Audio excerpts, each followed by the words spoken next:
Hey everybody, it's the Board Game Blogger. Today I'm here to review Conquest of Paradise by GMT Games. This is really a fantastic 4X game.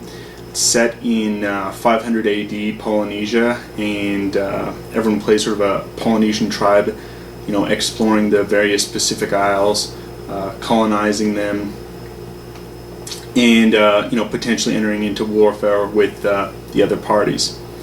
It's currently out of print, but it is on GMT's P500, so you can look for it there. And this is just really a fun game. I would say if everyone is familiar with the rules and you're not really suffering any AP, it's probably an hour and a half game. Depending how slow people are with their decisions, it's going to go up a little bit more. And that hour and a half is, if it's 2, 3, or 4 players, because the victory points needed scale in the game, and I think this game plays actually quite well with 2, 3, or 4. It's really a fantastic game. Multiplayer, but I play this with my wife a lot, and she loves it. So it's really a good game. I would tell you to look out for it.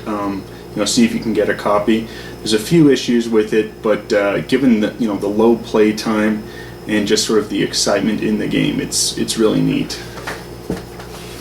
Now you've got the player board, and this is kind of the worst aspect of the game. It looks nice, it's functional, but the actual board, it's this kind of the card stock. It's not the mounted map, like a proper mounted map, and neither is it a paper map, which at least lies flat. And this is kind of the worst of both worlds. And getting this to lie flat without plexi is impossible. And there's no need for it to not be, a full mounted map. And I think GMT's realized this in their new printing that's currently being P500. They are including a full mounted map board. It should never have been printed in the first place without a mounted map board. But it's good. It's functional. When we take a look at sort of how the game plays, we get a little closer look at it. I like the map besides, what it's actually made out of. It's fun, it's functional, and what's really exciting is there's going to be some default islands that always start in their certain locations, and it gets a little ahistorical as people search for different isles, and you're going to be drawing different tiles that represent, islands. And so, Hawaii might not be in the same place it was historically. Which I think adds something to the game. It makes it, really replayable, and I think it works completely that way. Not being completely historic. The rule book is really good.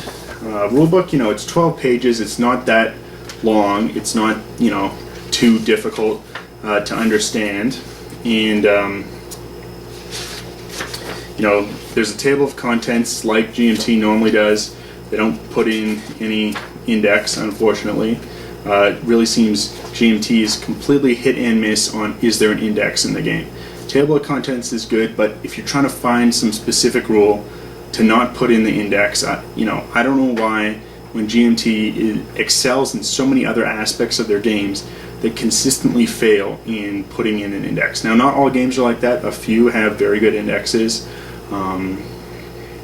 Bloody April comes to mind. But most games don't even have even a basic index, which is too bad. But there's combat example in the game. I wish they had like a full 2-page turn sample. It'd be a little bit easier to read in the games. Having that in the game would be nice. That's unfortunately not here, but they do kind of have a good sample combat, and everything else is well laid out and explained well. The rules are good, besides for the index. Now, the designer notes are fantastic. I told you it's a 12-page rulebook. It's 20-page designer notes, and really has good background on everything in the game, from the different islands to sort of the arts and culture in the game, and it's really really well done. You can tell the designer. This was really a work of love for the designer, and it shines through. It's a great game, and you can tell this guy had a lot of fun making it, and really tried to get as much historicity into the game while still having it fun and playable, and have it be a game and not, a total simulation, which, drags out the enjoyment sometimes in some games. You've got very good player aids. They're excellent. They've got, every player aid has a build chart and sort of on the opposite side turn order. I mean, it's not in color, it's black and white. That's the only thing I can criticize about the player aid. Otherwise, very well done player aid, and just well done. The arts and culture cards, which come with the base game, are well done. This is a key aspect of the game. They look nice. The only thing I would say is they're missing some kind of flavor text. It's well done in the designer notes, but I really like having a short quote or something in the flavor text. I feel really adds something just to the experience. That's missing. That's also sort of a common complaint in GMT games, is cards often miss the flavor text. The counters are good. Some of them are pretty small. Some people I've played with complain it's a little too small, too hard to see. They would have had to make the board much bigger to accommodate, but they are kind of smaller counters. Another issue is some of these colors that everyone plays are very close in color, and it's tough to differentiate even if you're not colorblind. And some people are colorblind. It's nigh on impossible to tell these colors apart. So that's unfortunately, another issue from far away. But up close, if you look up close, there's a symbol on each.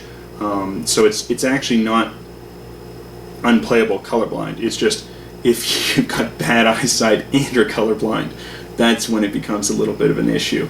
But I think GMT did a good job in trying to combat being colorblind by putting on unique symbols on the back of every unit. That's also important because it's hidden movement. So the units are going to be placed on the map face down, so everyone's sort of not aware of, they're aware someone's got a unit, but is that simply a colonist, or is that a warrior band coming to get me? And so that adds some tension. It adds a lot of uncertainty to the game. I really like it. It creates more tension, I think, when there's more hidden knowledge. Finally, one thing about the components is in the C3I magazine that GMT puts out, they've got some expansion random events cards.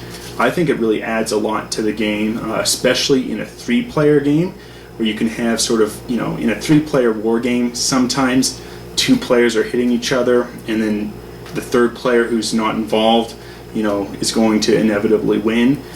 These random events cards definitely balance that out, because the player who's got the lowest victory points is going to draw one, and usually is able to control it to hurt another player or to help himself. And I think that's, these are most important, I think, in the 3-player game. In a 2-player game you might not want to be using them. I still play with them. I think it adds a nice element to it. But the issue is, they're just not very good quality cards because they just came in the magazine as a mini expansion. GMT has yet to announce if they're actually using these cards. They're going to reprint them rather in the new version. So hopefully they do. Hopefully they've got both the mounted map board and these random events cards included. But as far as I'm aware, those haven't been announced if they're coming in the new P500 version. I would recommend picking them up. I think it adds a lot. Most important, I think, in the 3-player game where you can have 2 players battling each other. But 2 and 4-player games, it's not really necessary. But I think it adds fun. It adds some excitement, and also is important because some of these arts and culture cards are going to give you victory points, and it's when you reveal it, you get the point. So but they also kind of give you a bonus. And so it adds a little bit more to the decision on when am I playing these arts and culture cards, because I'm currently in last place on revealed victory points. I want to keep getting these random events. So, I've got this great, victory point card. It would be really useful now in this battle, but if I do that, I'm going to also gain the victory points and bump up too high. And so it's it just adds some more interesting decision making to the game. But I'm sure you want to see how the game plays, so let's take a look at it now. So here we have the board on setup.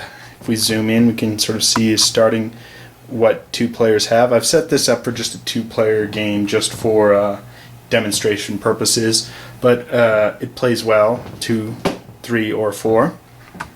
So here we have a capital village. We have another generic village. We have the explorer, and then we have 2 warrior bands.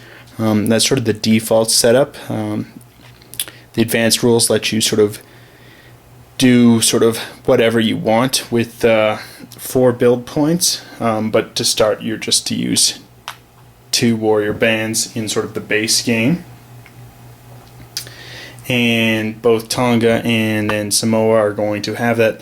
They'll be right adjacent to each other. If we look over here at Fiji, there's some default native warriors. So if a player wants to invade Fiji, they're going to have to defeat those native warriors. If we move a little further, we can zoom in and we can see some of these islands, like Santa Cruz, have the Anopheles mosquito imprint.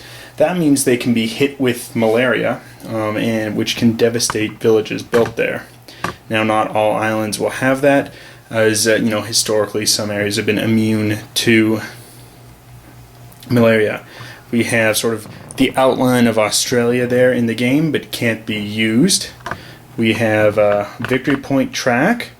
Players start at 3 victory points, and in a 2-player game go up to 28. 3-player is 25, and a 4-player is 22.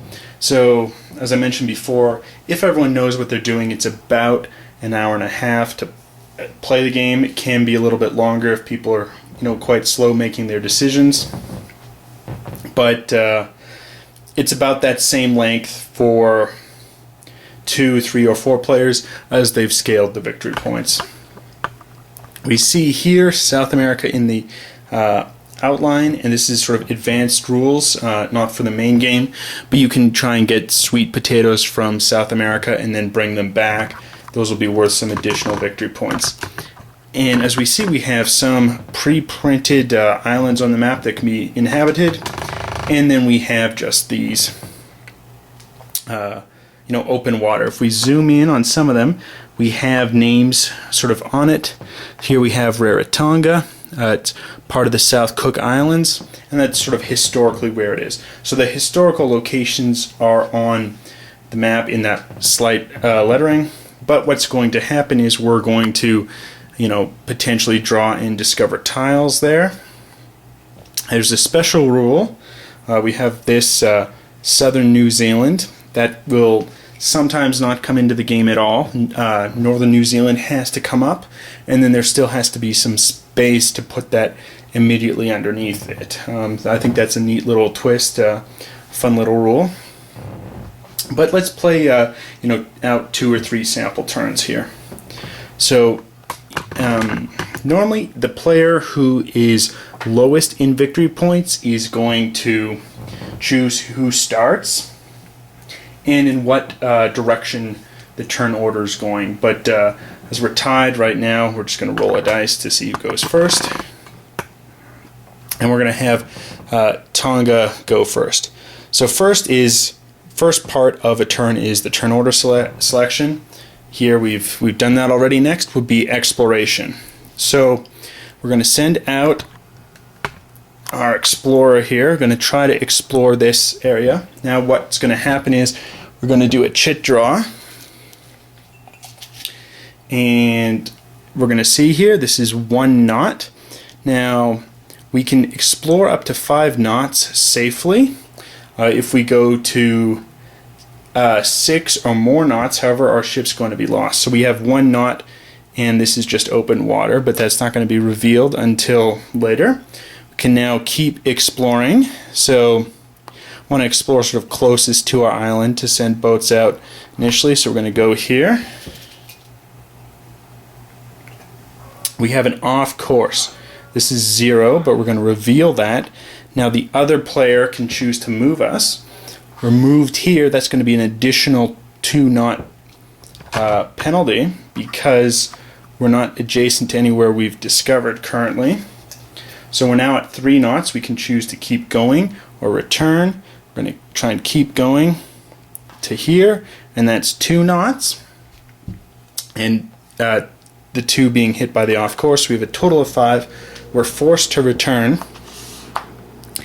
And here all that's been discovered is simply open water.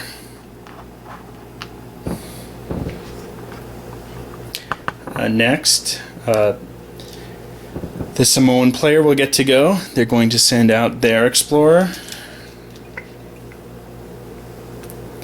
They have 1 knot, and they will go some more, and they have a 3-knot one. Now they're at 4. They could try to keep going, but if they get a total of 6 or more knots, they're going to lose. So they can choose to simply return home, which they'll do. We flip these over. We have another open water, and here we have an island marker. So what the Samoan player is going to do is they're going to draw up a tile with the discovered. Now, the Samoan player alone will take a look here, and it is Rarotonga. We have a green space which can be colonized, and then a brown space which can also support a village, but first you need to improve the agriculture there. Now, only the Samoan player will have seen this, the Tongan player won't, and they will put it face down here with a little discovered marker on it. Now, each player has 3 of these discovered markers, so you can only have 3 islands hidden from opposing players at any given time. If you choose to go and colonize it, obviously you need to flip it over, or if you reach the max and you're trying to discover a 4th island, you're going to have to pick one of them that you've already known or the new one you're discovering to reveal to the other players. Now, if for instance the Tongan player wanted to go discover that now, it's going to cost them just a default 2 knots to take a look at that one. So that's sort of the exploration phase. Next would be the movement phase. That's not going to happen here at this point, and we move sort of straight on to the build phase. So now we move to the building. Tonga is going to go first. Now, each player is going to have 2 build points. Each village they have will provide them with 1 build point.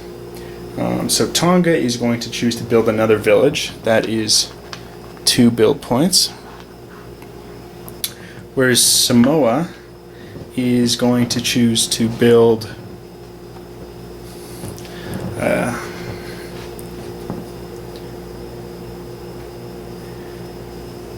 two transports because they want to get to that island that they've discovered. Now they're going to put these face down.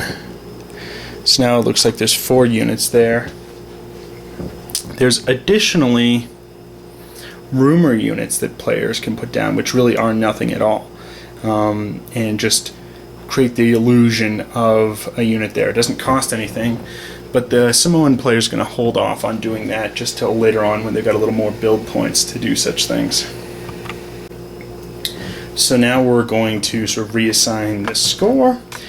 Tongan player will move up 1 victory point as they built an additional village. The ways you get points are sweet potatoes in the expansion game, or the advanced game rather, from arts and culture cards if they're purchased, from your villages, and from controlling island groups or from controlling small atolls. So that's the turn. We now have the Samoan player. They will get to pick turn order. They're going to choose them to go first, and it's another round. So now the Samoan player is going to send off their explorer here, and we will draw from the chit, and it's a 2 knot, and it's just simply open water. They're going to go here, draw out And we have 1 knot, more open water. Now they're already at 3 knots, it could be risky, but they're going to keep going. And it is 2 more knots. It is an island that they get to discover. So they'll get to look at it here, Norfolk Island. And they'll get to put this down. Again, the Tongan player will not have looked at it. However, they've now gone 5 knots, so they're still okay. They will flip that open water over. That's open water for the entire game, and they will return. Now the Tongan player will choose to explore. They're going to go here, the same place that was hit with the off course before, and they're hit off course again, if you can believe it. So that off course shows up. They're going to be moved here. That's 2 knots for them. Gone off course. They draw another 2 knots, and this time they discover an island. Here it's Pitcairn Island, capable of sustaining just 1 village. So they've gone a total of 4 knots. They're going to choose to just return home. Now we go to the movement phase. The Samoan player is going to choose to reveal that by moving in one of their face-up ships.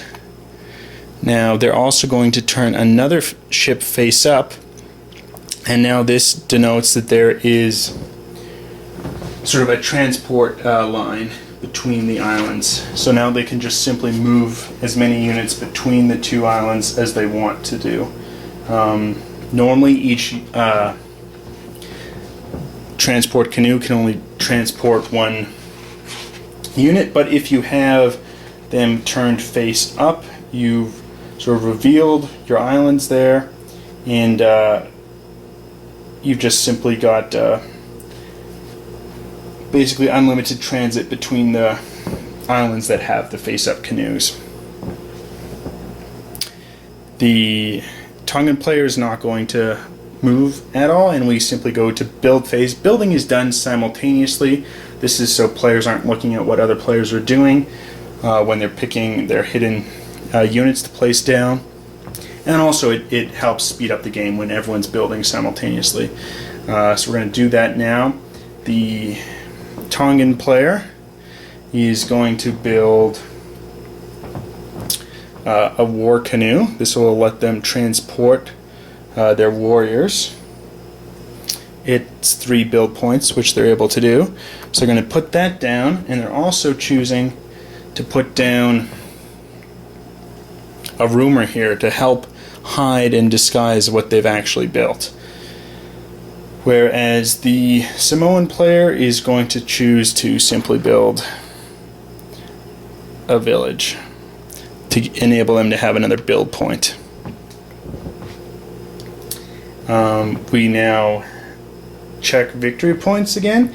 The Samoan player now has an island group connected to them, to their capital via transport canoes, so they're going to also go up a victory point. So players will both be at 4. And the game sort of continues in that way. It's kind of a slower build up as people are slowly expanding, and then combat will occur more later on in the game. So I'm going to just sort of set up a sample combat to explain that, show that to you guys now. Combat's pretty interesting. It's it's not very dynamic combat, but I think it works well with the time period. Once you start combat, there's no ability to retreat. It's just you're either going to win or you're going to lose, which is appropriate to sort of the time period. So I'll just sort of set up a sample combat here. So now we have movement and combat. The Samoan player is going to move into Pitcairn Island, which has been, in control of the Tongan player. They've since built a village. Because the Samoan players moved in, all pieces are going to be revealed. Let's just zoom in a little bit more. So we have here one rumor, so that is no unit at all. That's taken off. And then we have one warrior band defending. And then we will flip over here. We have a transport canoe, 2 warrior bands, and 3 warrior canoes. Each, in order to move into combat a warrior band, you're going to need a warrior canoe. And they have 3. Now, because the Tongan player has a village there, they're going to get 1 natural local defender. And for actual combat, the 2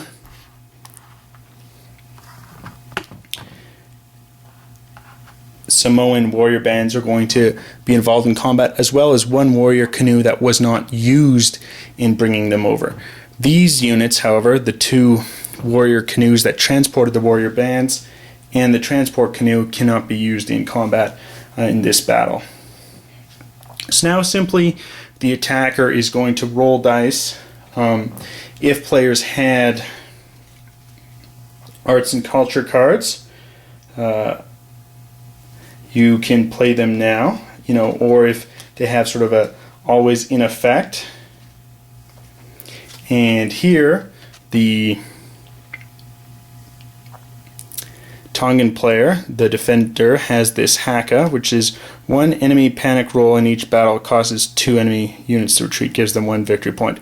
And they've built this earlier on in the game, and they're choosing to reveal it now. So they're immediately going to go up 1 victory point, and we'll have that. So now here the attacker is simply going to roll the dice and compare it to the battle results chart. So we roll a die, we have a 5. A 5 is that a defender panics. Now, if they had sort of a avenue of retreat, if they had canoes to retreat or something, they'd be able to retreat that unit. However, here it's simply removed and destroyed. We're now going to roll again. We have a 6, defender removed, and that warrior band is killed. Now, if the invader, the Samoan, wants to keep the island, they're going to have to lose a warrior band to sort of repopulate the village. If they didn't, they could, just simply wipe out the village and then keep their 2 warrior bands. But they're going to choose to do that. And they can choose now to flip their units back if they want, place them hidden, they can keep them up. And that's sort of just how combat works. Again, they could have rolled that their own units had attacked. They could have rolled that their units panicked. In that case, they're not actually eliminated. It would just, go back into wherever they're going to retreat to, given that they're coming on canoes. And that's sort of just how combat works. It's a simple system, but I think works well for this game. Helps combat be streamlined, and it's really more of an empire game than focusing on small tactical battles at the time. That's the game, sort of in a nutshell. It's really, I think, a fun game. Plays well, plays quick. It's good 2 to 4, and just has interesting decisions. There's a lot of tension. This game obviously has quite a bit of luck. There's luck on what you're drawing in discovering tiles. There's luck in what arts and culture cards you're getting. There's luck in the battles, but this game isn't all based on luck. A lot of it is smart decisions to help mitigate that luck. And it's really a fantastic game. I'd highly recommend it. The one really bad aspect of the game is this board that will not stay flat. It's being solved in the new edition, where GMT has announced they've created the mounted map board. But I highly recommend this game. If you're really looking for a game where there is no luck, though, and you want to be able to plan everything out, have nothing dependent on luck, this is not the game for you. But otherwise, fantastic game. Plays quick. Box says, up to 2.5 hours. I've never had it go there when every player knows the rules. It'll go there maybe your first game, or if you're trying to get in a couple of new players who haven't learned the rules. But it should be just an 1.5-hour game with really interesting decisions. The tension with the hidden units is fantastic, and I highly recommend this game. Till next time.